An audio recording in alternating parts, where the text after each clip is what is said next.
Rồi, xin chào các bạn. Ngày hôm nay thì tình hình dịch bệnh thì cũng đã khả quan hơn. Nhà nước vừa mới thông báo với chúng ta rằng là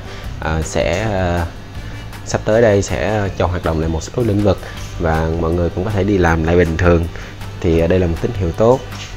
Thì tranh thủ thời gian rảnh còn lại mình sẽ quay video clip một số cái dòng, chia sẻ một số dòng nữa cho anh em để anh em có cái nhận biết tốt, chính xác về một số giống cá beta. Cái con cá hôm nay mình muốn nói đến là con cá có số lượng người chơi nhiều nhất cả trong và ngoài nước luôn các bạn. Đó là giống cá Fancy. Thì cái loại Fancy này nó có ra đời rất là lâu rồi và vẫn có nhiều người họ chưa biết Fancy là gì và tại sao gọi là Fancy.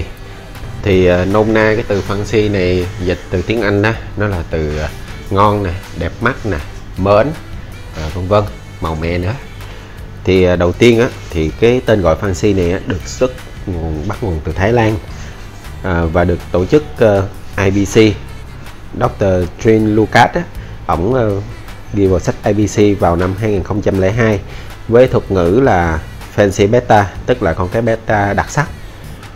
Thì trước khi mình nói về dòng Fancy thì mình sẽ nói về con này, tại vì con này là cái con bắt nguồn đầu tiên để làm ra loại Fancy, đó là con Marble.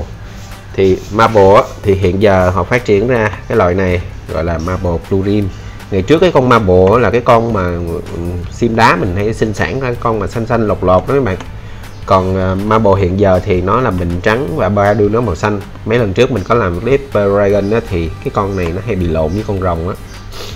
Thì Marble là nguồn gốc sinh sản ra những cái loại cá có gen lột thay đổi màu hiện giờ, chẳng hạn như là Fancy, Fancy Copper, nhiều loại Fancy, chẳng hạn như là những con mà White Scale, rồi Nemo, Koi vân vân. Những cái con cá mang gen lột đều bắt nguồn từ cái con Marble này. Và hiện giờ thì Fancy cũng có rất là nhiều loại, chẳng hạn như Red Fancy, Fancy Copper, Yellow Fancy, Yellow Fancy Copper, rồi Red Fancy Copper, White Scale. Thì những cái loại này ở Việt Nam mình rất là thịnh hành và quốc tế họ cũng công nhận rằng là Fancy ở Việt Nam mình là đỉnh cao, chẳng hạn như là Fancy Copper, Startail hay là White Scale có giá bán từ Việt Nam sang nước ngoài rất là cao nha các bạn. Bạn bè quốc tế đều công nhận rằng là ở Việt Nam thì những cái breeder, những người làm cá của mình là đỉnh. Chẳng hạn như hai con cá các bạn đang thấy đó là một con là White Scale và một con là Fancy Copper. Thì hai con này cơ bản là cái con mà White Scale là cái con đầu đỏ hoặc cam, vảy trắng, không có màu đồng copper trên người nha các bạn. Thì giá trị nó là cao. Còn cái con bên đây thì giá thành nó rẻ hơn. Cái con đen kêu bằng Hellboy Copper hay là cái gì đó thì giá thành nó rẻ hơn. Và lý do tại sao mình lại nói con Fancy là nó là cái lượng người chơi nhiều nhất là bởi vì cái đặc thù gen lột của nó, tức là thay đổi màu sắc. Thì trong quá trình mình nuôi nó cũng sẽ thay đổi màu sắc, sinh sản nó cũng sẽ thay đổi màu sắc. Và trong bầy cá thì hiếm có cái con nào nó giống nhau lắm các bạn. Nó sẽ khác nhau hoàn toàn, ít cái con nào nó giống nhau lắm. Và cái sự thay đổi theo thời gian vậy làm cho người chơi hứng thú và họ tập trung vào để mà họ lai tạo nó. Ở đây mình lấy ví dụ từ một bầy cá mà ở chỗ mình làm đó, thì các bạn thấy là cái con cá nó bắt đầu nó lột nè, nó lột. Đây là bầy Red Fancy thì nó lột từ xanh đen hoặc đen như vậy ra những cái con cá như vậy đó, các bạn thấy không? Thì đây là một cái nửa của một bầy thôi, tại vì cái hồ này nó nhỏ này, mình chia nó ra. Nhưng mà cũng bởi vì cái sự thay đổi màu sắc, cái sự lột đó nên nó cũng sẽ có con đẹp con xấu. Thành ra nó là một cái thách thức với những người làm cá. Tại vì các bạn biết không, đẻ ra nó chỉ có vài con xài được, chẳng hạn như là những con Startail thì có con sẽ có con Star, có con Costa, có con lột ra thì nó không được đẹp. Thành ra là trong một bầy nó cũng không được bao nhiêu con là xuất sắc. Bởi vì vậy cho nên là giá thành của loại Fancy này nó tương đối là cao nếu mà những con đẹp, những con xuất sắc. Còn cá mà thường thường thì rẻ lắm, mà tầm vài chục ngàn thôi. Còn cá đẹp thì vài trăm, 1-2 triệu. Rồi thì bây giờ mình xin giới thiệu tiếp tới một số cái loại cá Fancy mà trên thị trường thì nó đang thịnh hành và ưa chuộng tại Việt Nam. Ví dụ như là đây là Fancy Copper này các bạn, Startail. Thì cái con này tại sao lại gọi là Fancy Copper thì điểm nhận dạng nó đó, khi các bạn rọi đèn này, nó có lớp metallic, lớp ánh kim Đó, rồi thì nó sẽ ra cái màu nó hơi vàng vàng óng óng như vậy nè. Đó, còn Startail á, tức là cái hình ngôi sao ở phía đuôi nó thì nó cái tia ra như vậy nè. Nó có rất là nhiều dạng Startail, có cái dạng người ta kêu là bông cúc, bông mai này nọ. Nó chỉ là hình dáng của cái Startail thôi các bạn, nên là tia ra hoặc là nhọn như vậy. Đó, thì nó cũng rất là nhiều kiểu hình dáng các bạn ha. Cũng có con thì nó sẽ dày hơn, nhưng mà nhìn chung ở Fancy Copper là khi mình rọi đèn như vậy nè thì nó ra một cái lớp màu metallic như vậy. Bởi vì cái cách rọi đèn như vậy thành ra là nhiều người họ sử dụng cái đèn quá nhiều, chẳng hạn như là đánh đèn cho nó màu sắc cái con cá nó tươi lên, rồi màu sắc con cá nó tương phản hơn, thì khi mà mình mua cái con cá đó mình sẽ dễ bị lầm lắm, mình sẽ dễ bị lầm là cái con cá này có lớp metallic vàng gold đẹp quá, hay là ôi cái con cá này nó nhiều màu quá, là do cái đèn này là bạn, do cái đèn flash này nè. Đó, thì cái đèn này mình rọi vô đó là lấp lánh liền. Tốt nhất là bằng mắt thường thì mình nhìn sao thì nó y chang như vậy, còn nếu mà các bạn muốn nó đẹp như trên hình thì về cứ việc đưa cái đèn vô đó là lấp lánh ha. Đó, còn đây là loại Fancy tiếp theo, thì cái loại này mình gọi là Red Fancy. Nó trong bày Red Fancy thì mình gọi Red Fancy thôi các bạn. Thì Red Fancy này nó cũng Startail ha. Thì ở cái con này là khi mình rọi đèn vào nó cũng rớt ra rất là nhiều màu, nhưng mà nó sẽ không có ánh kim trên người. Bây giờ mình kiếm cách nào để mình rọi đèn nha các bạn. Tại vì một tay cầm đũa nè, một tay quay á, nó không có được tay mình nó không. Đây các bạn thấy rọi đèn nè, nó ra màu xanh green nè, nó ra một số cái màu nữa nè. Nhưng đó là khi người ta chụp hình ở trên mạng online, người ta rọi đèn flash trực tiếp như vậy, kiểu như vậy, thì con cá nó sẽ rất là ảo, rất ảo. Đó. Thì khi mình mua thì tốt nhất là mình nên có cái kinh nghiệm. Đó, thì cái con này nó sẽ không giống con Copper, nó sẽ không có ánh kim mà Copper tức là đồng ở trên người hay là gold ở trên người, mà nó chỉ là con cá thông thường nữa các bạn ha. Đó, đây là con Red Fancy ha. Rồi đây là cũng là một cá thể Red Fancy Startail.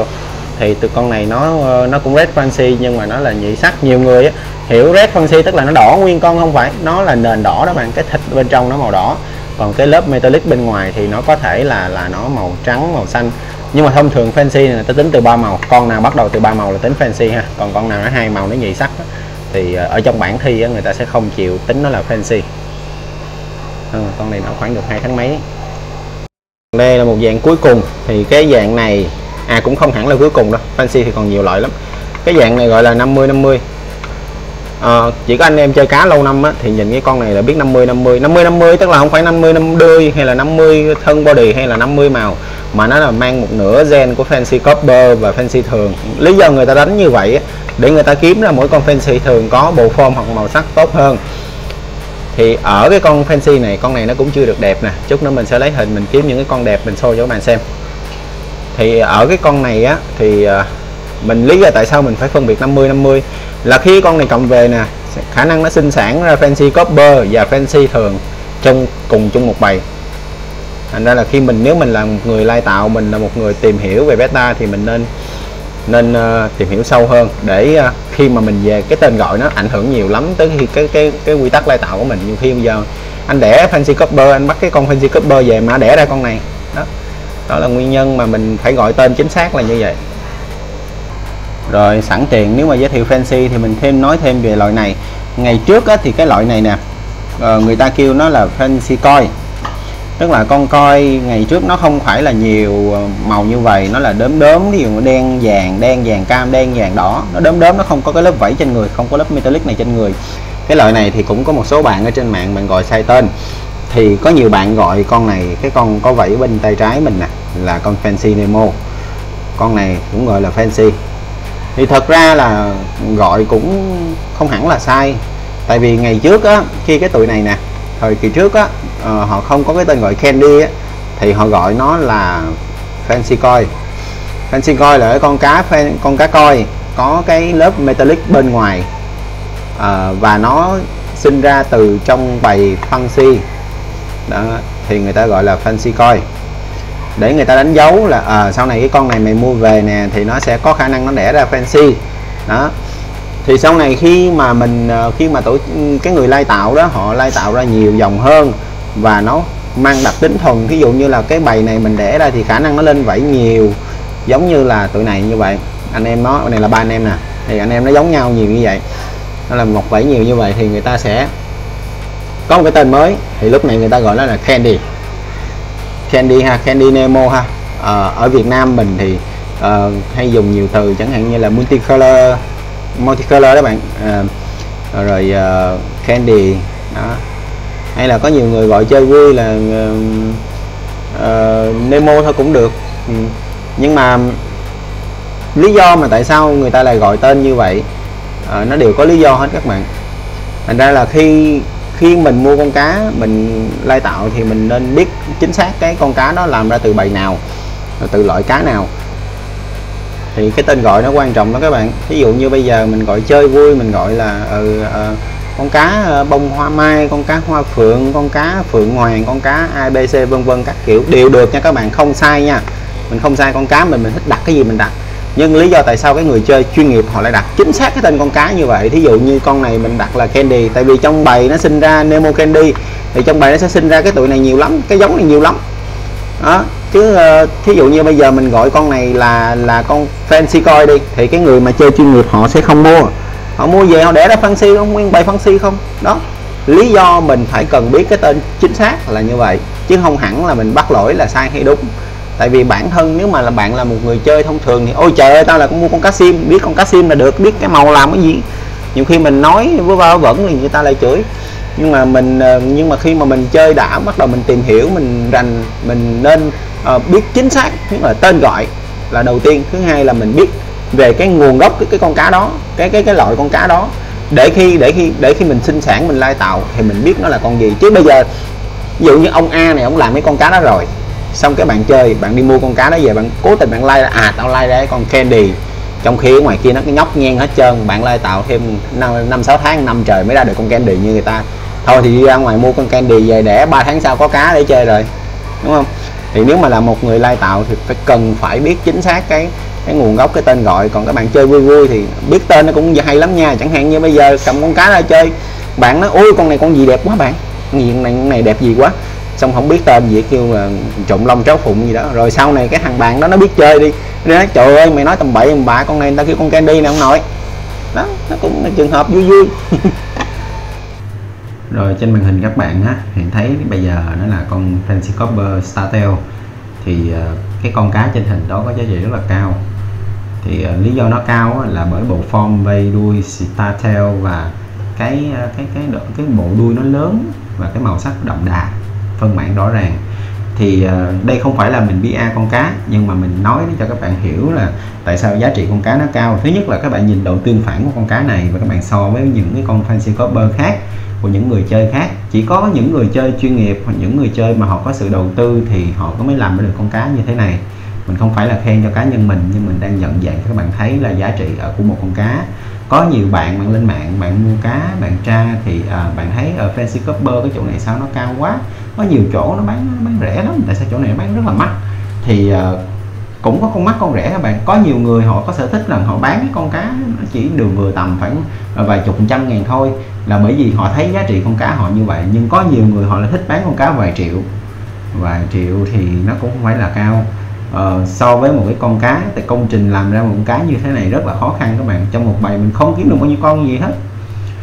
Thì ngẫm nghĩ lại thì nó cũng nằm ở cái khoảng đó là chất lượng con cá thôi, chứ không phải là về cái tên gọi, về cái chủng loại nữa đâu các bạn. Không phải con Fancy Copper nào hay là con Fancy hay là con Marble nào nó cũng chỉ có giá vài chục ngàn. Giống như chó kiểng vậy đó, thì khi mà các bạn mua một con chó ta nó rẻ, con chó Nhật nó đã mắc hơn rồi, bắt đầu tiếp theo là những con chó chẳng hạn như là Bắc Kinh hay Phú Quốc. Phú Quốc như thế nào thì mắc, Bắc Kinh như thế nào thì mắc, hay là Poodle hay là Rottweiler như thế nào thì gọi là mắc. Thì nó phải thuần chủng cái đã, và nó có giấy tờ đàng hoàng. Đó là cái câu chuyện về chuyện lai tạo đó các bạn. Thì quay lại về cá thì con trên màn hình các bạn đang thấy đó cũng là con Red Fancy. Ở cái Red Fancy nó rất là nhiều đa dạng các cái loại nha. Giống như trong Fancy nó đã rộng rồi thì Red Fancy nó cũng rộng lắm. Ví dụ như các bạn thấy trên màn hình là một con Hellboy Startail, thì nó cũng sinh ra từ trong bầy Red Fancy Startail. Nhưng mà tại sao nó lại có tên gọi khác? Tên gọi khác để nhận diện màu sắc thôi. Những cái nếu trong bầy thì có khả năng sinh ra con này cũng cao lắm. Những cái con mà red fancy thì đa phần là nó có thể sinh ra những cái loại này. Ở những loại có metallic hoặc không metallic, hoặc là có startail hoặc không startail. Thành ra cho nên khi mình mua con cá về thì mình nghiên cứu được nó, cái con red fancy nó ra như vậy, các bạn sinh sản, các bạn cảm giác nó, các bạn sẽ thấy nó hay lắm. Nó không có giống như là mình nghĩ trên mạng là cái con đó nó đẻ ra như vậy, nó chắc chắn nó đẻ ra vậy. Nếu mà đẻ ra 100% giống như vậy thì cái người lai tạo họ giàu rồi thật sự. Còn nếu mà về mà đẻ ra mà xấu thì cũng là chuyện bình thường đó các bạn. Tại vì ngay cả người làm lai tạo khi họ nhập con cá ở nước ngoài về, họ cũng chưa chắc rằng họ đẻ ra con cá nó đẹp. Nhưng nếu mình có cái độ am hiểu nhất định và sự may mắn thì có thể mình đẻ bầy cá bầy đầu tiên luôn là nó sẽ rất là đẹp, nó sẽ rất là ok.